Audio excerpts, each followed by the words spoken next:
जब ठीक दोपहर का वक्त होता है और सूरज सर पे आता है तो अरब की ज़मीन, मक्का की ज़मीन इतनी गर्म होती है जैसे चूल्हा गर्म होता है। चूल्हे में अगर कोई पैर रख दे तो पैर जल जाता, और ख़ाली पैर अगर दोपहर में मक्का मदीना की ज़मीन में कोई रख दे तो पैर जल जाता है, फोका हो जाता है, दाना निकल आता है, आंवला निकल आता है। लेकिन इसी हिंदुस्तान का आशिक था, दुआ कीजिए अल्लाह उनकी क़ब्र को नूर से भर दे। उस आशिक का नाम था हज़रत नानोतवी, अल्लाह उनके दर्जात को बुलंद फरमाए। मक्का के दोपहर में, मदीना के दोपहर में नंगे पैर सड़क से चल रहे हैं, पैर से दाना निकल गया, फोका निकल गया, पैर फट फट करके रिसने लगा। इसके बावजूद भी कोई परवाह नहीं है, बगैर जूते के, बगैर चप्पल के सड़कों से गुजर रहे हैं। पूछने वाले ने कहा कि जूता तो पहन लेते, कहा डर लगता है कि जूता पहन लूं और कहीं वहां कदम न पड़ जाए जहां किसी ज़माने में नबी के कदम पड़े थे। जब मक्का से मदीना से लोग आते हैं हिंदुस्तान तो तस्बीह देते हैं, ये तो फ़र्क ही। टार्च देते हैं, ये टार्च बड़ी अच्छी है, इसको रख लीजिए। तस्बीह देते हैं, रख लीजिए। तो आदमी देखता है, यूँ देखता है, यार मदीना तो नहीं लिखा हुआ है, चाइना लिखा हुआ है, मेड इन चाइना। तब तेरी के ये कह रहे हैं तस्बीह मदीना की है लेकिन चाइना की बनी हुई है। तो हज़रत गंगोही, दुआ कीजिए अल्लाह उनकी क़ब्र को नूर से भर दे। आमीन। कोई लेकर के आया तस्बीह, उसमें लिखा हुआ है मेड इन चाइना, कि चाइना की तस्बीह है ये, लेकिन लेते ही होंठ से लगाते थे, आँखों से लगाते थे, होंठ से चूमते थे। लोगों ने कहा कि हज़रत ये तो चाइना की बनी हुई तस्बीह है, मदीना को कहा जा रहा है। कहने लगे मैं मानता हूँ कि इसको बनाया गया चाइना में, चाइना से ये तस्वीर बन करके मदीना गई, लेकिन मैं इसको होठों से इसलिए चूम रहा हूँ, आँखों से इसलिए लगा रहा हूँ कि इसमें मदीने की हवा लगी हुई है। एक बहुत बड़े आशिक थे, दुआ फरमाइए अल्लाह पूरी मिल्लत की तरफ से उनको जज़ाए खैर दे। उन्होंने पूरी ज़िंदगी में अल्लाह से 3 दुआ मांगी, 2 दुआ कबूल हो गई, 1 दुआ कबूल नहीं हुई। तो पूछा गया हज़रत पूरी ज़िंदगी में इतना बड़ा मुहद्दिस, हज़रत खलील अहमद सहारनपुरी, इतना बड़ा मुहद्दिस, क्या दुआ मांगी जो कबूल हो गई, क्या दुआ मांगी जो कबूल नहीं हुई? तो हज़रत ने फरमाया कि मेरी 2 दुआ कबूल हो गई। मैंने अल्लाह से दुआ मांगी कि अरब में इस्लामी हुकूमत हो गई। मैंने दुआ मांगी, मेरी हदीस की किताब है, अबू दाऊद की शरह है, बज़लुल मजहूद नाम है, मुकम्मल हो जाए। अल्लाह ने मुकम्मल करा दिया।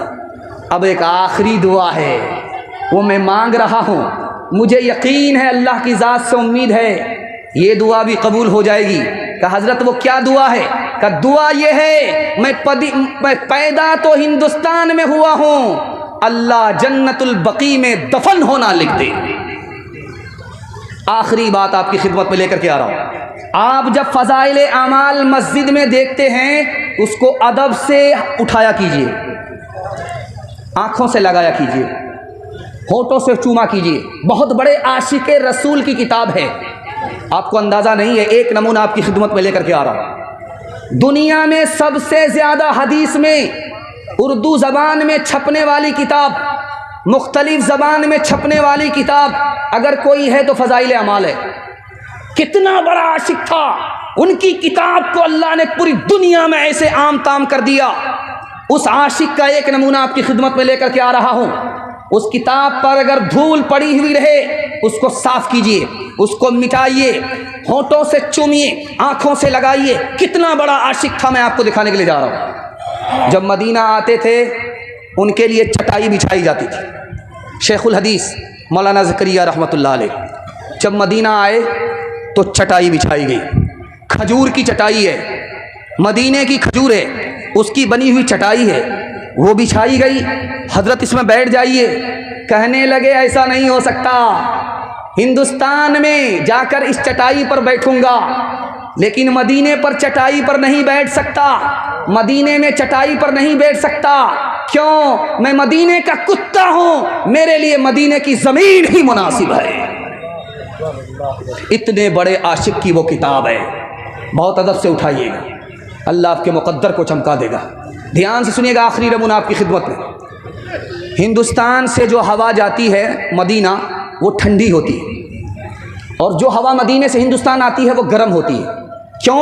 वजह यह है कि पूरब की हवा ठंडी होती है, पश्चिम की हवा गर्म होती है। सब लोग जानते हैं, तजर्बा है कि इधर की हवा जो उधर जाती है वो ठंडी होती है, उधर की हवा जो इधर आती है वो गर्म होती है।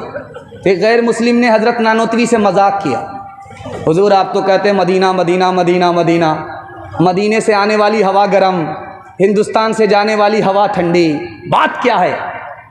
तो हज़रत नानोतवी ने ऐसा जवाब दिया कि वो आदमी लाजवाब हो गया। दुआ फरमाइए अल्लाह हज़रत नानोतवी के कब्र को नूर से भर दे, उनके दर्जात को बुलंद फरमाए, जन्नतुल फिरदौस में उनको आला मकाम अता फरमाए। उन्होंने लिखा, अरे तुम्हें पता नहीं है, ये हिंदुस्तान से जो हवा जाती है मदीना, वो मारे खुशी में जाती है। नबी से मुलाकात करने के लिए जा रही हूँ, नबी के शहर को देखने के लिए जा रही हूँ, नबी के रोज़े पर सलाम पढ़ने के लिए जा रही हूँ, मारे खुशी के सर से लेकर के पैर तक ठंडी हो जाती है। और जो हवा मदीने से हिंदुस्तान आती है वो गर्म इसलिए होती है, उसको गम होता है, नबी से जुदा हो रही हूँ, नबी के शहर से जुदा हो रही हूँ, खुदा के घर से जुदा हो रही हूँ, खुदा के शहर से जुदा हो रही हूँ, मारे गम के वो गर्म हो जाती है। ये राज है, ये हवा ठंडी है, वो हवा गर्म है। इंशाअल्लाह सब काम पहले होगा, हज उम्रा बाद में करेंगे। हाथ उठाइए इंशाअल्लाह।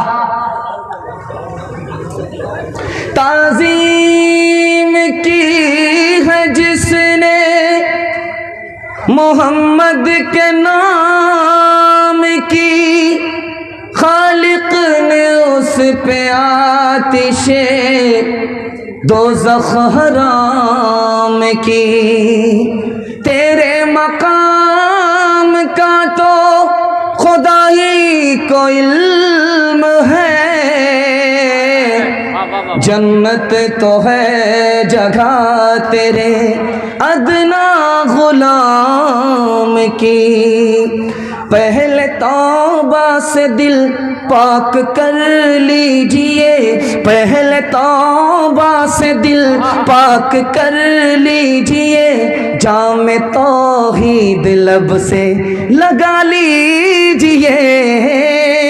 पहले तौबा से दिल पाक कर लीजिए, जाम तौहीद लब से लगा लीजिए।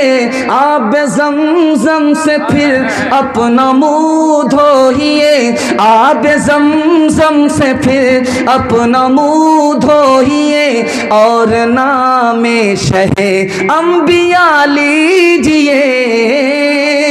इतना कह दीजिए आज कासिर जरा, आपकी नात गोई का मकसद है क्या?